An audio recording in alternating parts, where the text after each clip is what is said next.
Hello, everyone, and welcome to my review of my father's work. I promised I'd give you guys a review when the app finally came out, and it came out, I believe, last Thursday? Anyhow, so I actually played the game beforehand on the web based app, and I really didn't like it. And I bring it up because of the replayability. It was kind of vague, it wasn't very structured, and it was clunky.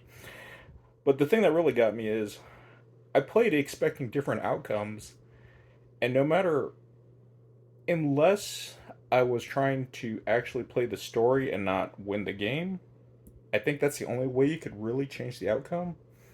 And I ran it 3 times with my group, and yeah, it was the same thing with some slight tweaks, but nothing actually said that it had the 10,000 combinations or whatever Renegade promised.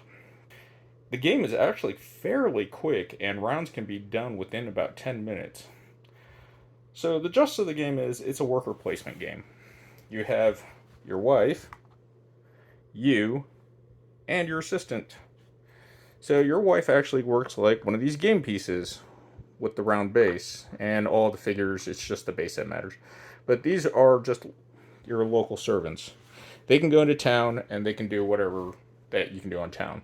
So when you go to town, you'll get whatever resource one, unless the doctor or the main character, you, if you go to a town location, you can do the action twice unless it says otherwise. So stories usually start that great great grandpa goes to some quaint little village where he decides to go do some crazy stuff and some random experiments, such as a giant spider robot, or Iron Man, or a love potion, or becoming a werewolf, teleporting, immortality. Now, here's a werewolf. And of course, the TARDIS. Now, interesting thing about these is that this is your actual legacy complete goal in the game. You want to complete this as fast as you can, usually around the third generation. And it's going to require you to complete an A experiment, 2B experiments, and 3C experiments. And the game takes a lot of prep to ramp up to do that. And if you want to do the story, it kind of railroads you into either never completing this, which I've only completed my great great grandfather's work twice, and the other 3 games I just didn't do it. I was too busy scoring points by doing regular experiments. So one of the weird side effects of the game is that these are knowledge cubes. This is a resource that you use, but it is also a resource that you can bank by spending the amount of cubes, as indicated above, to give you that +1 or one of those resources permanently for every level you go up. Now, it's kind of good because in the early generations I've learned that you want knowledge cubes saved up. The more you save up in the earlier generations, the easier it is to start doing your later experiments, such as the B requirements requires you to have an occult, and a engineering, and a corpse. And what it gives you is it's going to unlock that B level for that requirement. Now, at the end of every the late phase of the game, before you start a new generation, you can take a completed experiment card, A, B, or C, and you can put it under your board, and that counts towards further experimentation.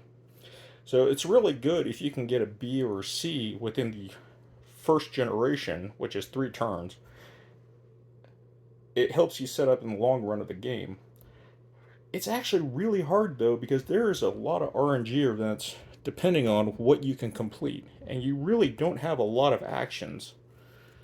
So you're kind of competing that, and the game throws in some side quests. Some of them give you severe penalties, like these compulsions.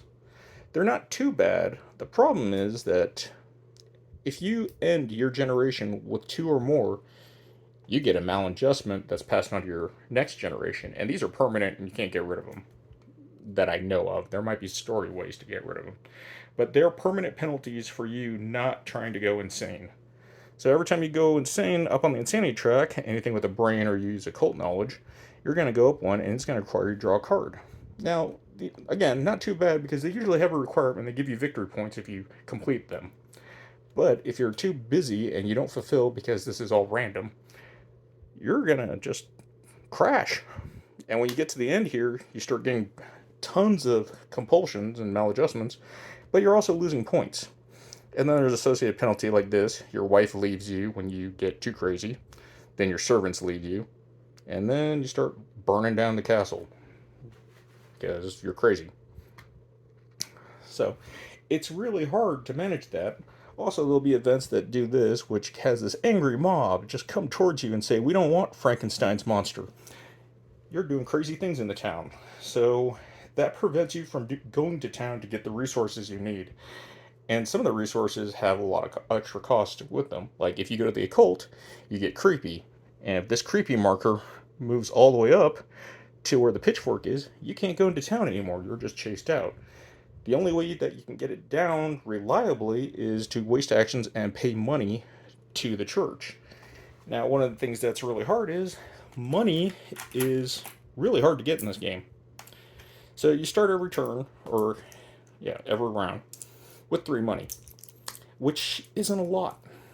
There are ways to get money, and there are things that you can buy, such as these structures that give you extra money during your generation. But it takes actions and it requires a lot of planning. Now, on the plus side, it's not too bad because your first 2 slots are free. You always start with the storage shed. Don't know why they just included it in the board, but maybe that's the third one.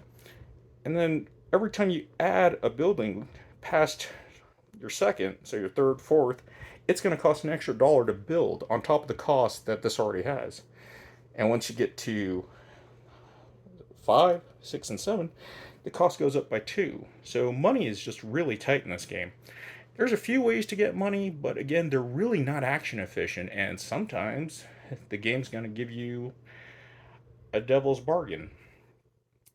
It's going to give you some cash, and then it's going to punish you. So it seems that money is important, but not super important. Money also has another use. So if another figure, doesn't matter if it's your figure or opponent's figure, is in a town location, you have to pay 1 coin to go there. It is just a tax. So money gets very constrained. Building these is great though, because a lot of them give you huge bonuses. And then, if you manage to actually get all the way at the end of one of your stored knowledge tracks where it says this 3, you get a vanity upgrade.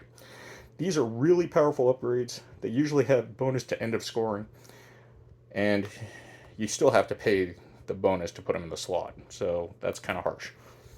But one of them gives you 10 points scoring for the end game, and they're already worth 1 point for each estate upgrade. So it's kind of worth it. Cons, though, some of these will get destroyed because of things you do or things the game tells you to do, or deals that the party votes on, which is why you have this yay or nay token. It's also the reason why the game is multiplayer. You have to play it with more than one person. It is not a solo game. So it's kind of harsh. But there's a lot of depth into placing figures, figuring out what you need, and long-term planning. The problem is that sometimes you don't draw the cards you need. And when I say cards is, this experiment has a yellow border. It means it's engineering. Cards with a blue border are chemistry, green border are biology, and gray borders are the occult. And depending on what you get, it might not give you the resources. Now there's ways to cycle and get cards, but it's really inefficient.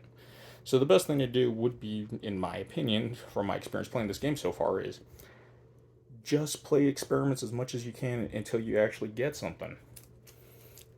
Because it's really hard to have RNG balanced in a game like this, because there's too many variables and long-term planning. So when you go to your second generation, you lose all your servants, you lose all your money, you lose all your resources that you've been sitting here gathering, unless certain upgrades or special abilities with the scenario tell you otherwise. So you might have been working really hard to bank, like, I don't know, let's say these 3 engineering cubes. And you needed those extra actions to get to B, but for some reason the game threw out a maladjustment penalty. If you don't complete it, you're going to lose all these resources. So you have to compete with that. The other thing that's really weird about the game is, so your servants, they can perform experiments. They don't have this double X mark. It's only for round bases and your wife. If they go do experiments, they're lost at the end of the generation or end of round. On the plus side, there are some things where you can buy back servants. And since your wife is a servant for some reason, again, it's like the 1800s, so I guess that makes sense. Um, it's really hard with money because money is used to buy servants for 1 for 1.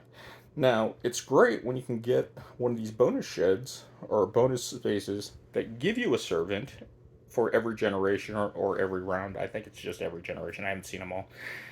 So that's really good, except at the end of every round, the bottom two will fall off and you draw two new from the stack to replace it. So everything is just a dilemma of choices on what can you min-max.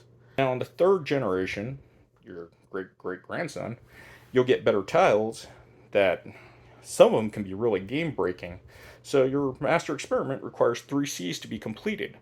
Well, it's kind of hard to do that. The A's and B's aren't too bad, but C's are resource heavy, knowledge heavy, and they require multiple. I don't think I've seen a single one that didn't require at least two of these: two gears, two bottles, two animals, two body parts, on top of other stuff, and usually have a knowledge requirement of 3. So, if you're playing the game really well, your knowledge will get up there, and you should be fine.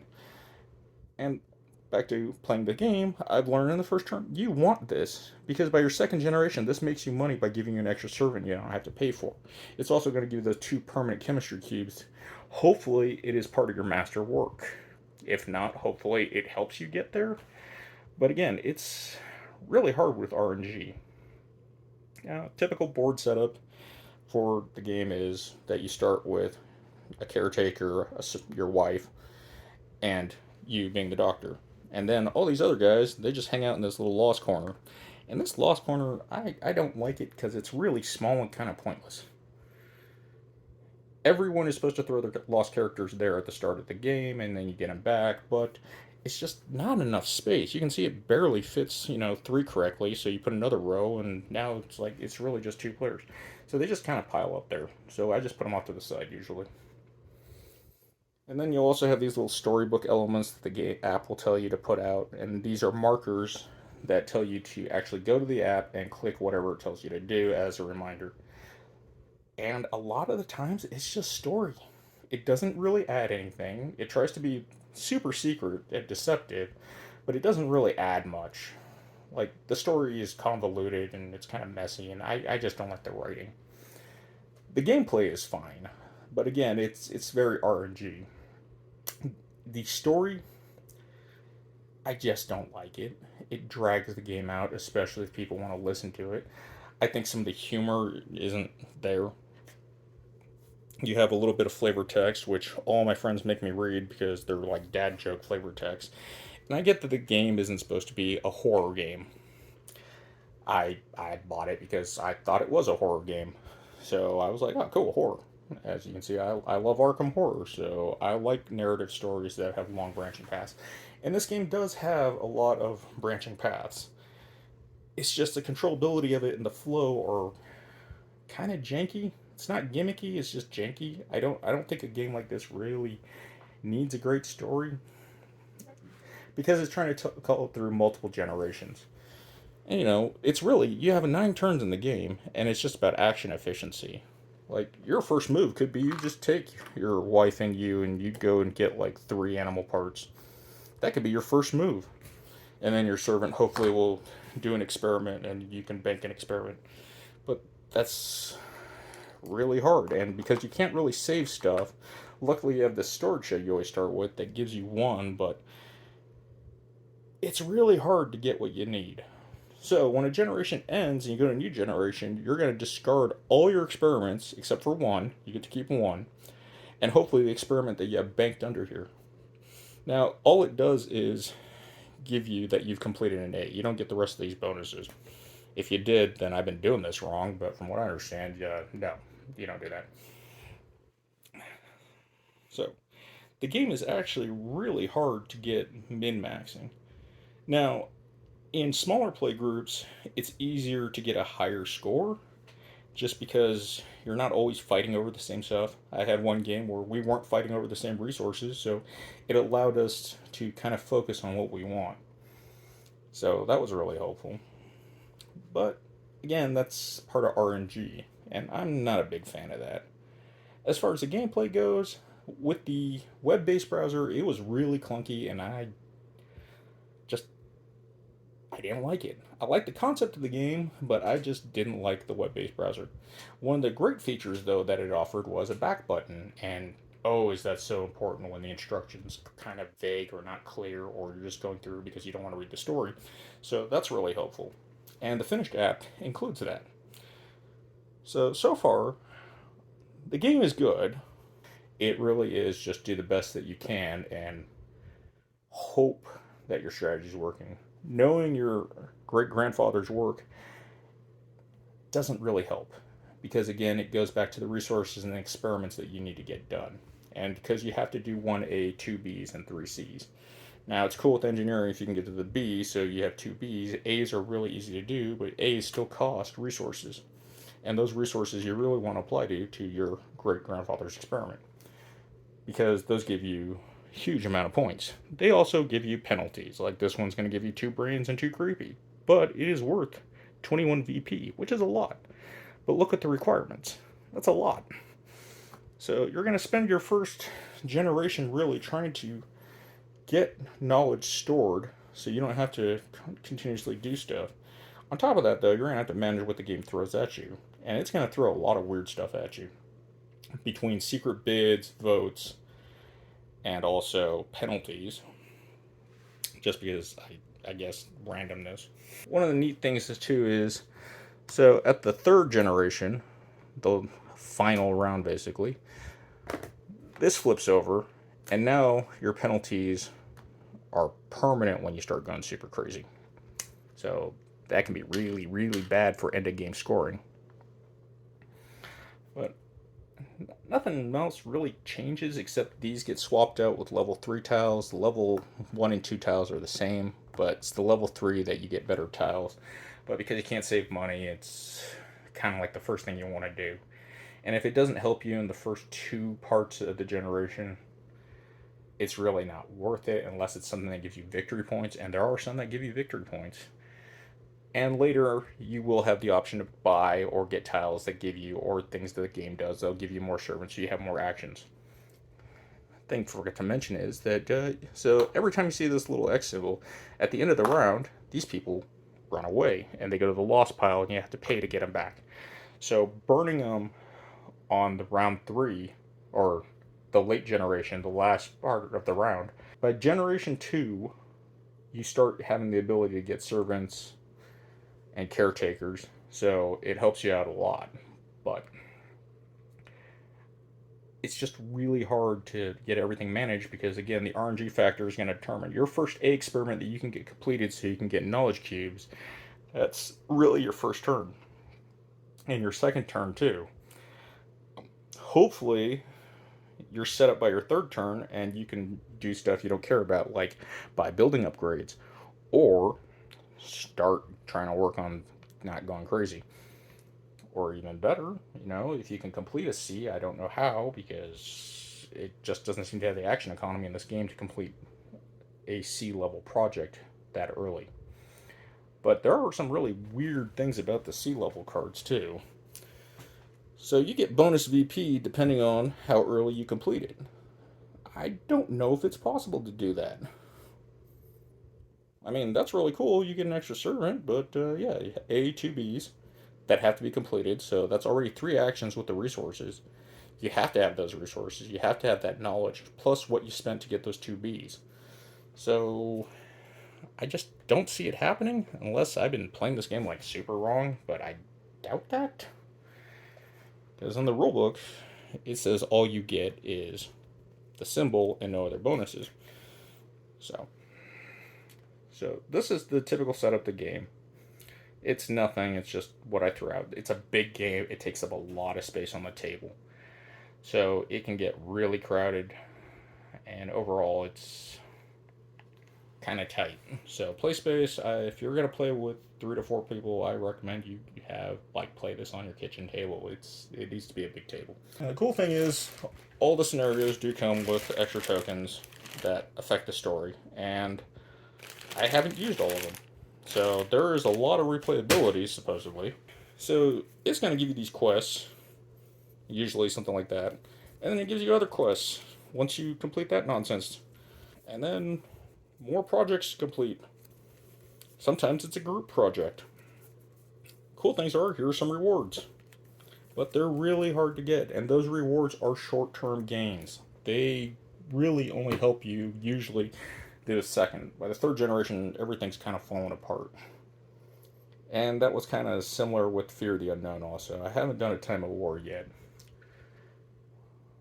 So, if you want to play the story, I don't think you're going to score a lot of points. I didn't try, and everyone in my group is too competitive to actually not. So we didn't really play the story at all. We really were trying to min max and get points, and that's just the nature of a competitive game. I think this game is more of a mindset of to play a story and then just see how good you guys did in the story. So let's get to the app. So this is a web-based app, and it's only lets you play the Cost of Disease. If you can get the app working on your platform, Android, Apple, whatever you got, it gives you these 3 scenarios, which I think is hilarious because you can only do the Cost of Disease. If you try to go to a Time of War, it's just not ready. So, yeah. So, Cost of Disease tells you the preparations, how you do your setup, which is helpful. I wish it was better, but I don't know, I lack an imagination. And then it's just tons of this reading of text, and you're like, cool. And it tells you generation 1, here's your flavor text. Okay, but it really doesn't tell you what to do because you're doing your whatever your master work is. So it gives you your setup. This is the extras from the box, and then your setup. And then tells you where to put the storybook tokens, which are markers to click on the app. It tells you where your angry mob is, so when people get too creeped out by you, they know when to actually raise their pitchforks and torches and say, we have enough of this. And then your suspicion marker, which is, that little marker on the side that moves towards the angry mob, or the angry mob moves. So it kind of gives you a goal of what you want to do. It is nice that it does the RNG, or whatever character gets the starting token. But, the first scenario is like, oh, you want to build a hospital. Some of these that you have to complete without knowing there's a timeline to them, or a time limit to them. And then you're just going to click these whenever you reach one of these spaces. Now, let's just say we did that. Oh, cool. So we go to the insanity track. Okay. Then you have to give the app to someone else that actually got the objective or punishment reward, and they get to read it. And, yeah. This one's cool because it actually gives you something. But there's also a cost. So, not great. Gaining knowledge is really strong and it's worth $1. But that dollar could also do other stuff. And then, of course, let's go to attract attention on the creepy track. Let's just say whatever. CD arrangement. You can choose or accept or refuse. So, and sometimes you can't even do the action, so it's not even a choice. So, yeah. So it goes on like this for 3 rounds. So when you're done with the first round on the first generation, you click to continue. And then it does this stuff. Sometimes it's more clear, but most of the time with the web-based app, it's not. And then weird stuff happens, and this is where it tells you can start doing stuff, which this part's nice because now you've gotten your $3 because it's now round 2. So if you were playing conservatively, you'd have 6. And then the hospital's still there. So then it tells you for the second round event, after this, we're going to do an election. Then before resolving, the town is in need of direction. This is where you're going to do whoever had to do the choice. And here's a special where you bid for mayor. So if you don't have enough money, you're not going to be mayor. Or maybe someone doesn't want to be mayor. I don't know. So let's just say that's the mayor. And then they make a choice, and that choice now determines what round 3 is going to be, the late stage. So usually, from how I've known this,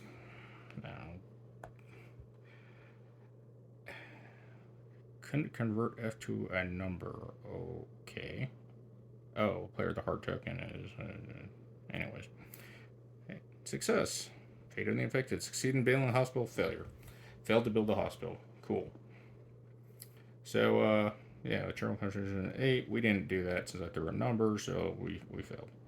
And then it goes on to more of this backstory of what Grandpa did, and it's just very vague.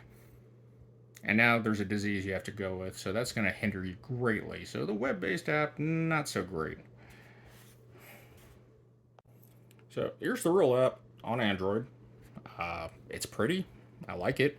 It does have a continue button, which helps a lot, but the game tells you that it's really only supposed to be used when you start a new generation. So you really kind of only have 2 breaks. Now, one of the cool things is the endings. It actually tells you how many endings there are. So there's 4 out of 30 endings or achievements, and the endings themselves, each one seems to have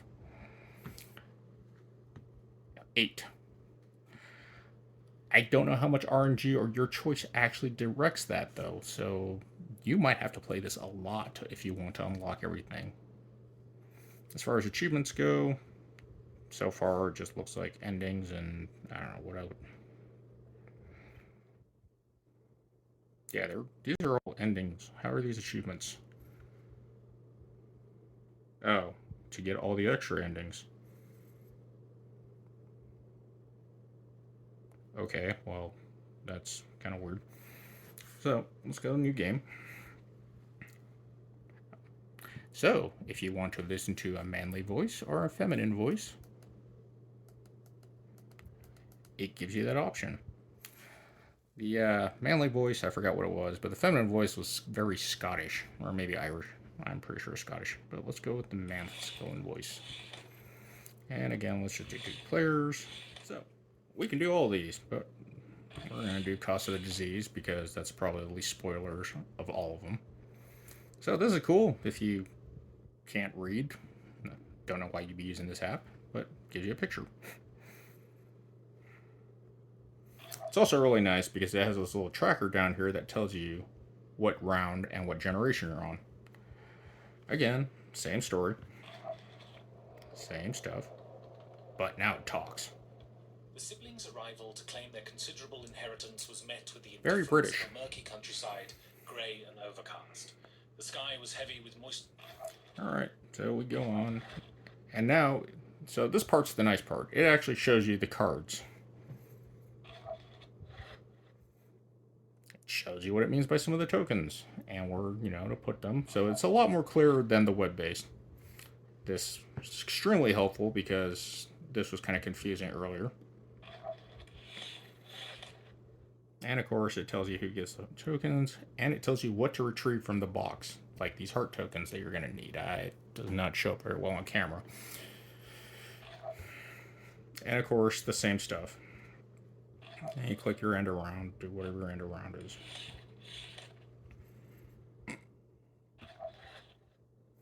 So now, again, shows you that outline. So right here, we have a circle, much cleaner, and the one with the nubs, which is your wife. So you can get your wife back if you went crazy and she left you or something happened to her. I don't know. Let's say something killed her. That's not a spoiler. I don't know. I'm just saying.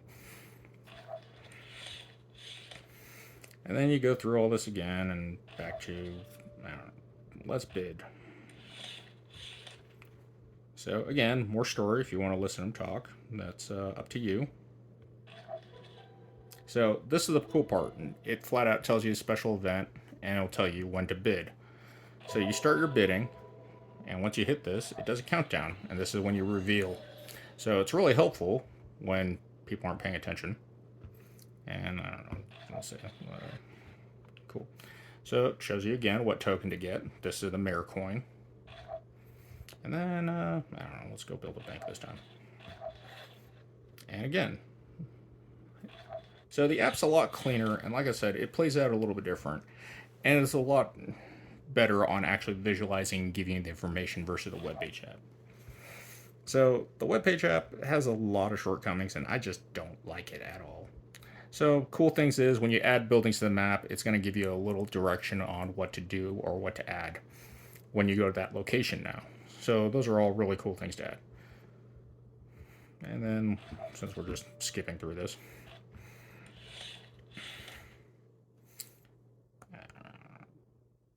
3, 2, 2 is fine, whatever. Yep. So tells you what to do, get the awards, tells you the setup, tells you the return. So these little things are really good. But let's say you screwed up, and the token is not the, well, all right. So let's say you screwed up. Confirm, go back, and select the right player. So really nice feature in an app because most apps don't let you go back. Looking at you, Fantasy Flight, because Mansions of Madness has a lot of bugs in it. So far, I think this app is a lot better than, say, let's say, Fantasy Flight, because again, they have Mansions of Madness and they have Imperial Assault. Both really good games, except when the app doesn't work. And sometimes you'll play like all the way to the right about the end, and the app crashes or does something weird and gives you gibberish. So far, in the 2 times I've done this, I haven't had anything in there. So I don't think the app is unstable. I have read that some people said there's issues with the app. And honestly, there is one thing that was really weird. So when I went to go back on the earlier scenarios, it changed our starting location of the angry mob and the suspicion marker. I don't know why it changed. Just going back, I figured to remember what the last location was and just changed the starting order.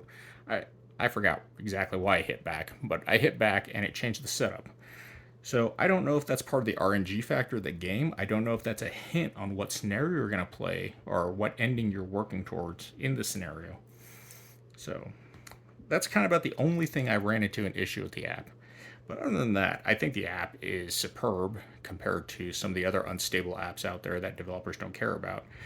And Renegade said they spent a lot of time making sure this was going to be done and good the first time and be working. So kudos to them. I think that one of the biggest failures with this game is not getting the app ready for the game and then putting out the web page variant that I believe is what everyone did their initial reviews on, and it just isn't a very good system. So, do I recommend my father's work? Yeah. Uh, there's a lot worse games that I've spent that have cost way more. And Renegade, like I said, they are known for making high quality games, in my opinion. They do a really good job on their games. Their app stuff is with what's that game? Clank. Clank has a weird app buddy system thing that's really, I mean, it's not super complicated, but it works. And I think they did a very good job. They also went outstanding with the components, the materials, everything about the game is actually really good, except for the story. I just don't like the story because I don't care. It's long and boring and drawn out, and it really doesn't matter what you really do except for small differences. And that's part of the RNG factor. Now, take that as you will. With those shortcomings, though, this is still a really good game. Do I say buy it? That's a hard call because money is tight for people these days, and I don't know how much replayability you're going to get. So this game can run up to an hour and a half per player, and that's a long time. Now, granted, that's actually reading everything and trying to do that. When I actually speed run this through the app, I was able, between 2 people, we got this done, I think, in an hour. So that's not bad, but the game is fairly quick and it has limited moves. And again, it's one of those Sophie choice things of make the best that you can with what you have. As far as RNG and gameplay goes, there's strategy to the game, but because your experiments are so random and everything is based on what you really need, it's really hard to say, hey, I got a master plan. You really don't. It's just do whatever you can, and if there's a long con, build towards it. But it's not actually a maneuvering game of trying to figure out how to stop your opponent from getting points when you get most points. It's really just a mad dash to whatever I can do to help me is what I need. And the story stuff, some of it's interesting, but it's really, if you can't do anything, then do the story. So that's how I feel about those components of the gameplay.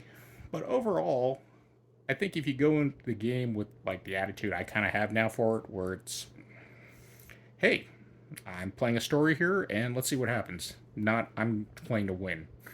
Because this, I don't think, is a very good competitive type game. But I know that it needed an arbitrary scoring system because who wants to play a game just for a story? I mean, a board game for a story. Granted, that's what ISS Vanguard is doing, but ISS Vanguard has gone to great lengths to basically be a video game. My father's work did not do that. It just is an app based game to help you track a lot of the stuff, but that stuff isn't critical, and I don't think it mattered that much.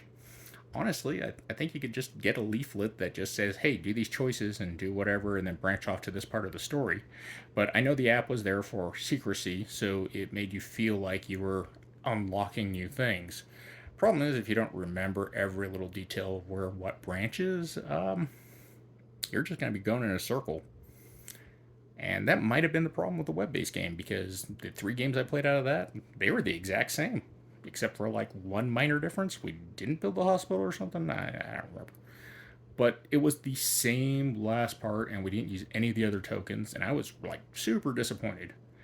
And when I ran the cost of these first time on this, it changed. So I don't know if your ending path is predetermined. I'm really interested on how it branches. Granted, there's always like 2 choices, so let's say that's how it works.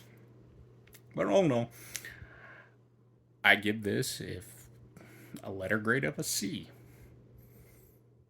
Components, oh, I give the components an A. The components are like S tier outstanding. They are some really good components. And the app, I'm gonna give it a C. It's pretty average. It's nothing really special or game breaking yet or fancy. Maybe I'll update this review and say, hey, it does weird stuff now. But no, the app is pretty straightforward. It's just nice and pretty, and on the plus side, it reads to you. So if you don't want to spend time reading out to the group and stuttering all the time, or people who just don't like to read. I find it kind of slow, but that's my 2 cents. So, do I recommend buying it? I recommend playing it first. That is my actual definitive choice. Find someone that has this game and play it with them. Not once, but about twice. And if you really like how this game is, then buy it. Don't pay like scalper prices. Hopefully, Direwolf or Renegade is doing what they're saying and they're selling this on their webpage. Buy it from them. Don't pay scalper money because this isn't worth it. I don't think it's worth scalper money. I am lucky that I got this on Kickstarter and I had the money at the time. But do not pay scalper money for this. You're going to be severely disappointed unless you're a person that is really, really into this game, which I can't see. It's not exactly my style. I like worker placement games, but I hate RNG.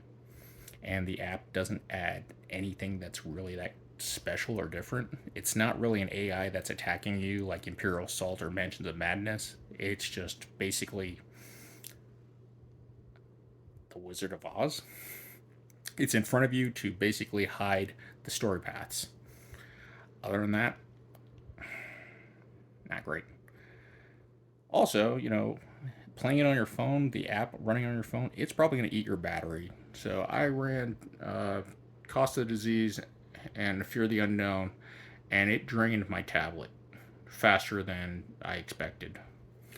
Mansions of Madness is also notorious for doing that, and so is Imperial Assault. So you gotta go out of the game and to run an app, and that app's gonna eat a lot of your power. And honestly, some of those details are kind of small to see on a phone. So I really think this is more one guy in the group gets it, or that one big game guy gets it. Find them at your local gaming store, or a pickup group, or whatever. Meet friends on Reddit, or what's that called?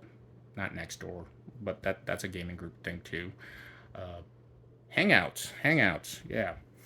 So find someone with a copy of my father's work if you're still on the fence, and play it first.